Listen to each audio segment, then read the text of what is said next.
Royal Caribbean has a lot of restaurants that I absolutely love going to every single cruise, but there are four of them that I think it's time to totally get rid of.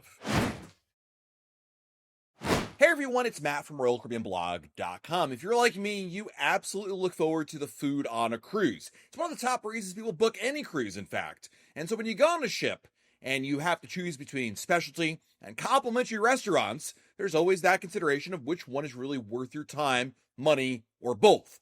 And I was recently doing some work on some articles about dining on a cruise, and I started thinking, man, there are a couple of restaurants that I absolutely positively do not want to ever go back to again. And quite frankly, I think it's time Royal Caribbean got rid of them. Now, I freely admit, food is very subjective. What I find good, you may find terrible, and vice versa. So, with that in mind, I do want to share the four restaurants that I think Royal Caribbean truly does need to get rid of. Starting with number one, and this with a bullet, the Boardwalk Doghouse. I mean, it's a great idea in principle. Hot dogs, it's included in your cruise fare. You can load it the way you want it to do it. There's a couple different varieties of hot dogs. What could go wrong with this concept? Well, number one, I think its execution is very lacking. It's one of those restaurants that they developed years ago and literally never did anything else with it. Now, you can't really evolve a hot dog all that much, but I feel like with a restaurant in which you have a couple different varieties of hot dogs and, of course, toppings and do change with different trends, there could be like a little bit of change like every, 5 to 10 years, and that has not been the case with Boardwalk Doghouse. It's the exact same restaurant it's been since it first debuted on Oasis of the Seas back in 2009.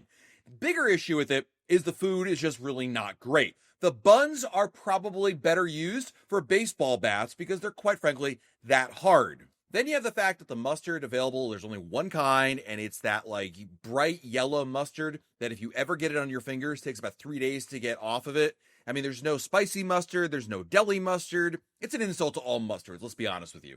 And then beyond that, the sauerkraut is probably one of the worst sauerkraut I've ever had in my life. I don't know what it is. I mean, I think it's sauerkraut in the academic sense of the word. It's just really not great food. And every time I stop there to get a hot dog, because hey, it's included, why not? I'm always disappointed in it. I think it's time for that to go. So that's number one on my list. Number two on my list is, hell, right next door to it on Oasis class ships, Johnny Rockets. Johnny Rockets had its time, and there was a time in which I would have told you all, I love this restaurant, I think it's great. The problem with Johnny Rockets is the same problem I have with the Boardwalk Doghouse. No, not the really bad hot dog buns. It's the fact that it has not changed in like 20 years, except for the price has gone up for this. Unlike Boardwalk Doghouse, which is included, and you can say, well, Matt, it's included, whatever. This one does cost money. Price goes up, but the menu does not change at all. If you've been to a Johnny Rockets on land, then you might be really surprised by the difference in the menu options. Like Johnny Rockets on land has evolved and changed, and there's way better food choices on the land menu, but on the cruise ship menu, it's the same tired menu that's just ho-hum. And like, I enjoy a chili dog as much as the next guy, but I just feel like in general, it's really disappointing. Plus, all the food that it does have, I think is done better elsewhere. Playmakers and even the Windjammer, I would argue, is superior to Johnny Rockets. The one nice thing about Johnny Rockets, if you're on an Oasis class ship, is that they do offer a breakfast option here, which is included, and that's actually not bad, and I do enjoy that, but quite frankly, you can make that into any restaurant that does that. My point is either Royal Caribbean has to evolve the concept to match land more closely, or just jettison it completely. I'd be okay with getting rid of it. I just don't think Johnny Rockets is nearly as popular or prevalent as like restaurants anybody really goes to on land compared to what it was 30 years ago when it first debuted back in the 90s on Royal Caribbean.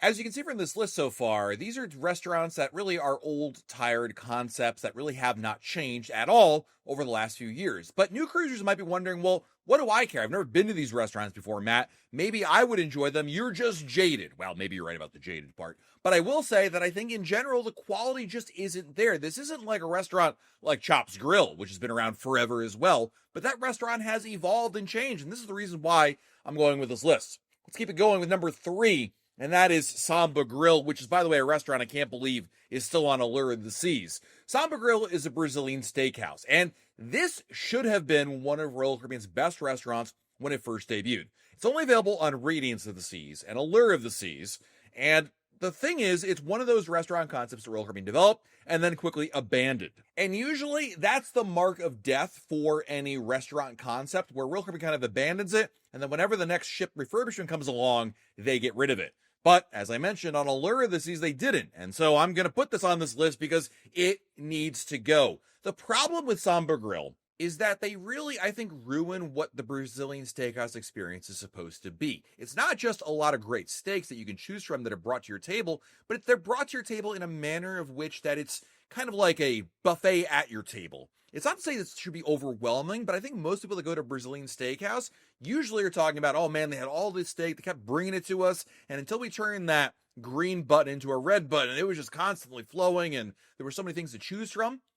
At Samba Grill, that's really not what it's like. Royal Caribbean will ask you, okay, how do you like your meat cooked? Which is fine, except that the time it takes to cook the meat to prepare it for your liking versus somebody else at your table, you're doing a lot of twiddling your thumbs at the table, and it really takes away from it. It's not to mean that you should be gluttonous at a Brazilian steakhouse, but I think it really just takes away from what it's supposed to be about and the way that it differs from, like, I don't know, Chops Grill or any other steak place out there, to the point where it's just like, I'm kind of sitting around waiting for this skewer of meat to come, and then it becomes kind of awkward because I asked for it, but that was 10 minutes ago, and now I'm not hungry anymore. I'm not as hungry, or I want something else, or filled up with bread, or went to the buffet station. I personally think it's lacking in that department. On top of that, I think overall it's just not that impressive of a concept, and the proof is in the pudding, because Royal Caribbean must have heard from its customers, and we're like, okay, we're not putting this on any other ships out there. Now, I'm making an assumption on that one, but usually if a concept is popular, it gets put on more ships. Izumi, Wonderland, Giovanni's Italian Kitchen. Now, I think, quite frankly, in the case of Samba and why it's still on Allure of the Seas, I suspect this is a budget thing. It was just cheaper to keep her, basically, and that they kept it in the Solarium Bistro instead of, like, doing anything else with it, but we'll never know the answer to that one. The last restaurant on my list is Hooked, and I have to throw myself under the bus on this one by simply saying, number one, I don't eat shellfish to start with. However, I still think that based on what a lot of our viewers have told me, and what I've experienced myself in this restaurant, it's fairly lackluster. The problem with Hooked is that I think it's there because I think there's that perception that lobster is a luxurious and decadent food. We could debate the virtues of lobster and whether or not it's truly a delicacy or not in another video. My point is this is why I think Hooked gets put on more ships, because they want to have a seafood option. The reality is I don't think it's quite that good, and I think a lot of people have told me the same thing, whether they're ordering shellfish or not.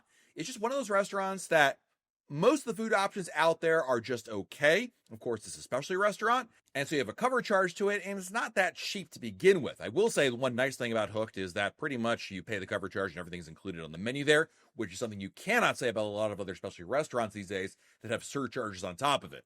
Whenever I've eaten at Hooked, I thought the food was just okay. Not great, not amazing, not terrible either, to be fair, but I just feel like it's one of those restaurants just like, that's it. Like, I'd prefer almost anything else. In fact, I'd rather eat in the Windjammer, quite frankly.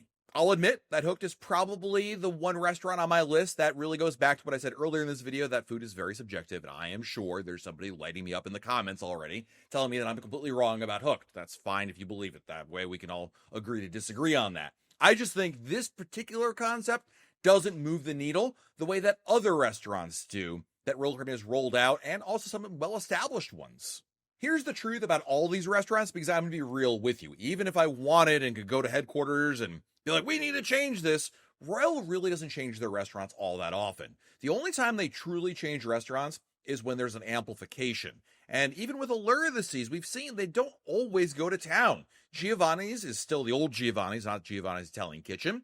Samba Grill didn't get replaced, as we talked about, but other restaurants did get replaced. We saw Sabor move over to Playmakers. They added the mason jar, which is a great example of, again, when Royal Caribbean sees a hot item, things that's really popular, they add it to new ships. And even El Loco Fresh, which was really the old Wipeout Cafe that they kind of converted over to El Loco, but now it's a true El Loco Fresh. So the chances you're not going to see the Boardwalk Doghouse, Johnny Rockets, or Hooked on your Royal Caribbean cruise ship anytime in the next 10 years is probably really, really low. But if someone out there is listening to me, Superman, save us, give us a better restaurant choice.